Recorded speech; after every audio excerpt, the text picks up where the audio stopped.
Been a little while since we've had a chance to talk to one of our favourites, but let's put that right now. Senator Jacinta Nampijinpa Price, who joins us right now. Lovely to see you, mate. How you been the past little while? I've been well. I've been really well. I've been diving into my new portfolio roles, but I'm also preparing to become a grandmother any day now. So there's a few things going on, but I'm well. Now, obviously we're on television, right? So I understand here. Life's lucky dip, or do we know everything and we know names and we've already painted rooms, or is it all a giant surprise of which way it all goes? No, I'm really looking forward for little Lewis to be born any day. My first grandbaby, which will be another boy. I've got 4 boys, so why not just continue with the tradition? Correct. It's good for the hand-me-downs and the toys that Dad used to play with. All right. Great news. Congratulations. Absolutely. Okay, so look, let's talk about this. Your responsibility is that you're working with Andrew Hastie in defence. This is really important because, of course, defence procurement is something that Australia has done very poorly on for a long time, which is the what we buy and why and where and how. And just like you've been able to get your head around some pretty crazy expenditure in previous areas, no doubt you'll be able to here. The government's made a decision, which is that it is going to be a Japanese company that will end up building the next round of frigates. Have they gone with the right company? And, what do you think of the decision? Sure. Look, absolutely. I think governments previously, and probably one thing to consider also is, yes, we do need these exquisite platforms. We do need to invest in things like frigates and submarines. We also need the smaller consumables of war. But in terms of this particular decision, I'll actually say that the government has made a good decision in acquiring these frigates from Mitsubishi. And in comparison to those that were available from the German company, these ones actually have stealthier capabilities. They're able to hold less crew, so you only need 90 crew as opposed to 120, but they also have the capacity to double the capacity in terms of the ability to fire missiles in comparison to the German frigates that were also going to be made available. But again, we do need to make sure that, the government needs to make sure that the infrastructure is going to be completed sooner rather than later, and because 3 of the frigates will be built in Japan, the next 8 will be built in Australia. So we need to ensure that the infrastructure is ready for this, because in terms of taking care of frigates and their maintenance and sustainment, but that'll also speak to the AUKUS deal as well and the submarines.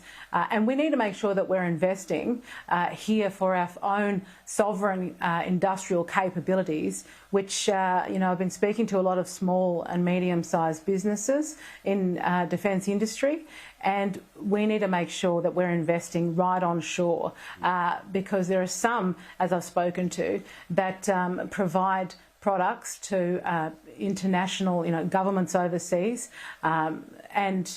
but we're not actually purchasing their defence aren't purchasing their products here on shore, which is what we need to do to grow them, these businesses, and make sure that should we come across a circumstance where our ability to import is reduced, that we've got the capacity locally through defence industry here in Australia to make sure that we have everything that we need for our own defence needs. Yeah, 100%. I mean, as we know, when it comes to food security, this sort of stuff is part of national security, which is your ability to be able not just to transfer existing industry, but to make sure that there is existing and specific defence industry. No, I'm very much looking forward to the conversation about defence in the next little while.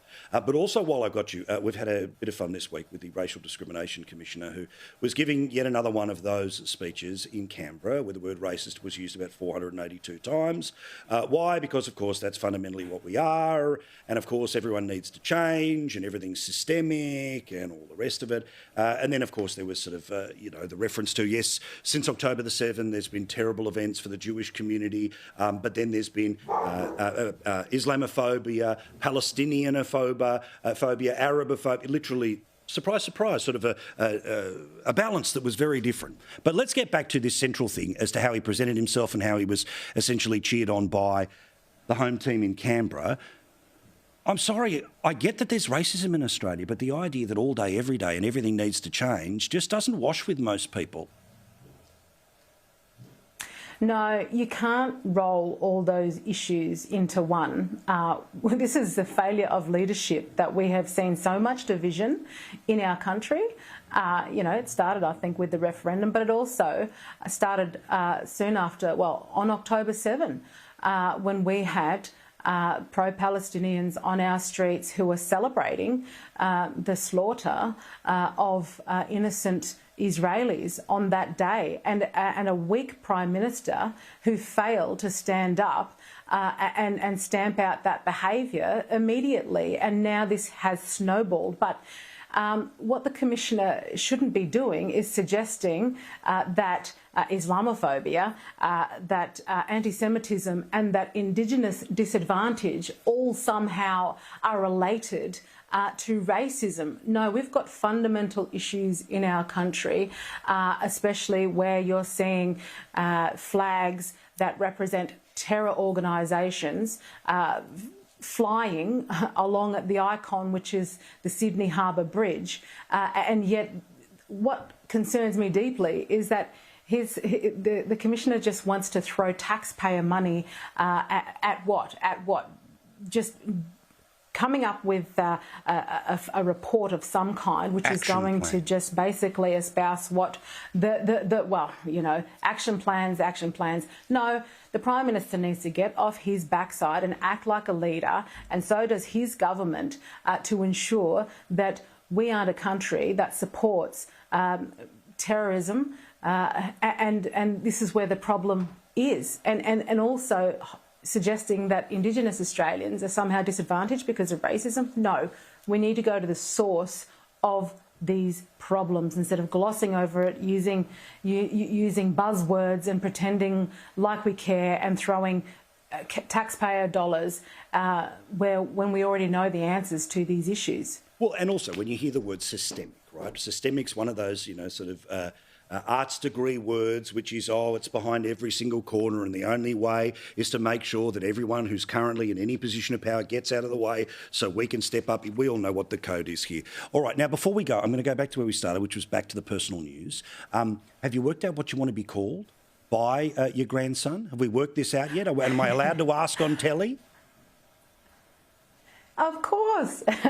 Look, I just want to be Nana. That's it's as simple as that. I know that there's women that don't want to be called Nana or don't want to be, feel old. I just want to be Nana. But I'm sure this kid is going to come up with their own name, and that's probably what we'll stick. Yes, we'll find out soon enough. The DNA of independence is strong. We will see exactly what they come up with. But till then, the coolest Nana, and you will be that in the next little while, Senator Jacinta Nampijinpa Price. We love you. Lovely to see you again. Good luck for the next little journey. This will be awesome.